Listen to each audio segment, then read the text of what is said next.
Hello, welcome guys. Today in this video, I'm going to show you how to change Windows 10 screen rotations. So very easy. Firstly, right click on display settings. Click on display. Here option display orientations. Click on this top box as you like. Click on revert.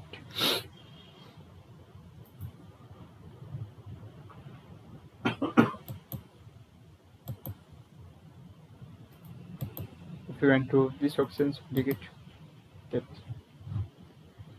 So guys, this is very simple and easy and quickly method if you want to change Windows 10 screen rotations.